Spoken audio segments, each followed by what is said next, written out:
میں نے آپ حضرات کو کہا قرآن کو، مسجد کو، نماز کو، روزے کو، ہر چیز کو اگر حسن ملا ہے، مقام ملا ہے، عظمت ملی ہے، والدین کو اور بیوی کو بیوی کے حقوق، شوہر کو شوہر کے حقوق، اولاد کے حقوق، بیوی بچوں کے حقوق، والدین کے حقوق، اور حلال حرام، جائز ناجائز، جنت والے اعمال، جہنم والے اعمال، سب کو اس قرآن نے واضح بیان کیا ہے۔ جس کو عظمت دی ہے وہ آج بھی عظیم ہے، وہ کل بھی عظیم تھا، وہ آئندہ کل بھی عظیم ہے، اور جس کو اللہ نے ذلت بخشی ہے وہ کل بھی ذلت تھا، آئندہ کل بھی ذلیل ہے اور آج بھی ذلیل ہے۔ مجھے اور آپ کو قرآن سے تعلق جوڑنا ہے، قرآن سے محبت کرنی ہے، قرآن کی مجالس میں آنا ہے۔ یہ مجلس اتنی مبارک ہے، میرا نبی فرماتا ہے اللہ فرشتے بھیج دیتے ہیں، اس مجلس کو گھیر لیتے ہیں۔ ہمیں تو نظر نہیں آ رہا ہے، ہمیں تو نظر نہیں آ رہا ہے، لیکن اس مجلس کو فرشتے گھیر لیتے ہیں۔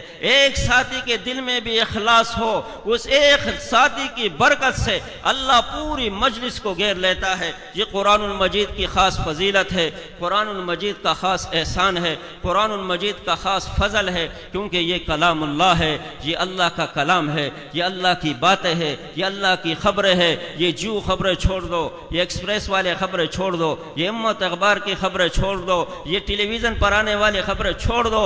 جھوٹ ہے، 100% جھوٹ ہے۔ یہاں بیٹھ کر کہہ رہا ہوں، گارنٹی اٹھا کر کہہ رہا ہوں کہ یہ جھوٹ ہے، 100% جھوٹ ہے، یہ سب مکر ہے۔ اللہ کے واسطے آؤ آؤ، اللہ کی خبریں سنو، کتاب اللہ کو سنو، اتباع کر کے دیکھو، سنو قرآن کو، اس پر عمل کرنا شروع کرو، سنو قرآن کو، اس پر عمل کرنا شروع کرو، دیکھو اللہ پاک تمہاری زندگیوں کو کیسے تبدیل کرتا ہے۔